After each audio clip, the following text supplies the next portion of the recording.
Halo semuanya, perkenalkan nama saya Wulan Kupita dengan NIM G00242118. Saya dari kelompok B10 dengan Aslab Makeran. Di sini saya akan mengerjakan laporan praktikum anatomi topik 1 yaitu Truncus respiratorio superior.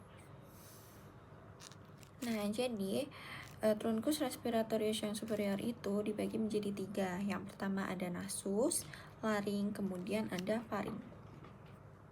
Nah, untuk yang pertama akan kita bahas yaitu bagian nasus. Nah, di nasus itu ada 3 osa. Yang pertama itu ada os nasal, os maksila, dan juga ada os frontal. Kemudian di nasus juga ada 4 kartilago. Yang pertama itu ada processus lateralis cartilago septinasi, kemudian ada cartilago alaris mayor, ada cartilago alaris minor, dan juga ada cartilago septinasi. Nah, nasus externus itu terletak di bagian anterior dan tampak dari luar. Nasus externus itu juga memiliki beberapa tulang keras dan tulang rawan yang mempertahankan kavum nasi agar tetap terbuka. Nah, jadi tadi fungsi dari osa dan kartilago yang udah saya sebutkan itu, fungsinya itu untuk mempertahankan kavum nasi supaya tetap terbuka. Nah, yang selanjutnya yang akan saya bahas yaitu kavum nasi. Nah, di kavum nasi itu ada apertura, namanya itu ada 2, yaitu ada apertura nares atau namanya lainnya adalah apertura nasalis anterior, kemudian ada choana atau apertura nasalis posterior. Nah, di situ juga ada 3 regio. Yang pertama itu ada vestibulum nasi, selanjutnya ada regio respiratoria, dan juga ada regio olfaktoria. Nah, untuk gambarnya itu, yang choana itu yang ada di agak belakang itu ya.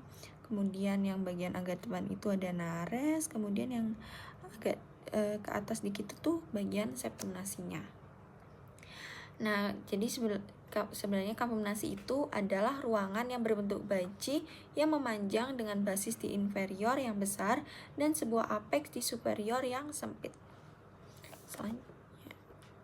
Selanjutnya adalah septum nasi. Nah, septum nasi itu sendiri adalah dinding di medial yang memisahkan kavum nasi dextra et sinistra. Nah, untuk bagian-bagiannya itu, yang pertama itu ada cartilago septinasi, kemudian ada vomer, ada lamina peripendicularis os ethmoidale, kemudian ada spina nasalis os frontale, ada os nasal, ada crista nasalis os maxilla, kemudian ada os palatinum.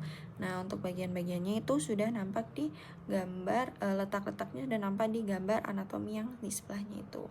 Seperti itu, yang hijau ada vomer, yang kuning itu ada crista galli, kemudian ada tulang sphenoid, kemudian ada tulang nasal, ada cartilago septal, ada vomeronasal cartilago, ada tulang nasal. Oke.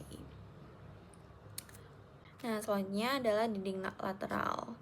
Nah, di dinding lateral itu kavum nasi memiliki 3 lengkungan tulang yang bertingkat yang namanya konca. Nah, jadi itu yang gambarnya yang melengkung-melengkung itu di situ itu namanya konca. Nah, konca itu nanti masih ada dibagi 3. Yang bagian atas namanya konca nasalis superior, kemudian di bawahnya ada konca nasalis superior, kemudian ada konca nasalis inferior. Nah, selanjutnya konca nasalis itu membagi kavum nasi menjadi 4 saluran. Jadi dari konca-konca itu nanti akan menjadi 4 saluran. Nah, namanya itu yang pertama ada recessus sphenoethmoidalis, kemudian ada meatus nasi superior itu yang bagian agak atas. Yang paling atas itu tadi yang recessus sphenoethmoidalis, kemudian di bawahnya ada meatus nasi superius, kemudian ada meatus nasi media, dan yang terakhir ada meatus nasi yang inferior. Nah, selanjutnya ada sinus paranasal. Di sinus paranasal itu ada sinus paranasal itu sendiri itu adalah sekelompok rongga di dalam tulang kraniofacial yang berhubungan dengan kavum nasi melalui ostium. Sinus paranasal itu isinya ada udara dari bagian pernapasan rongga hidung ke dalam kranium. Sinus paranasal itu memiliki beberapa fungsi. Yang pertama, untuk mengurangi berat relatif tengkorak, kemudian sebagai meningkatkan resonansi suara, kemudian sebagai penyangga terhadap trauma wajah, melindungi struktur yang sensitif dan fluktuasi suhu yang cepat dihitung. Nah, di sinus paranasal itu yang pertama ada sinus frontalis, kemudian ada sinus maxillaris atau antrum haemori, kemudian ada sinus ethmoidalis atau cellulae ethmoidalis anterior et posterior, dan yang terakhir ada sinus sphenoidalis. Oke, yang selanjutnya kita akan membahas tentang faring. Nah, faring itu dibagi menjadi 3. Yang pertama ada nasofaring, orofaring, dan laryngofaring. Kemudian faring itu panjangnya 12-14 cm yang menghubungkan kavitas nasi dan kavitas oris menuju laring dan esofagus. Pertama akan kita bahas adalah nasofaring. Nah, nasofaring itu skleptosisnya itu dari VC1 sampai VC2. Kemudian fungsinya itu untuk respirasi. Kemudian di situ ada bangunan-bangunan pentingnya. Yang pertama ada choane, ada opte, ada tonsilla pharyngea atau adenoid, kemudian ada torus tubarius, ada torus levatorius, kemudian ada recessus pharyngeus. Selanjutnya ada orofaring di sini. Untuk skleptosisnya itu dari VC2 sampai VC3. Nah, kalau orofaring itu fungsinya sebagai proses pencernaan, beda sama yang nasofaring tadi untuk respirasi. Nah, bagian-bagian pentingnya di sini ada isthmus fusium, ada arcus palatoglossus, ada arcus palatopharyngeus, kemudian ada fossa tonsillaris, dan yang terakhir ada tonsilla palatina. Bagian terakhir dari faring itu ada laryngofaring. Nah, untuk laryngofaring itu skleptosisnya itu dari VC3 sampai VC5. Nah, di situ ada bangunan pentingnya yaitu namanya fossa piriformis dan aditus laryngis. Nah, fossa piriformis itu buat yang fungsinya itu sebagai menampung benda tajam yang tertelan.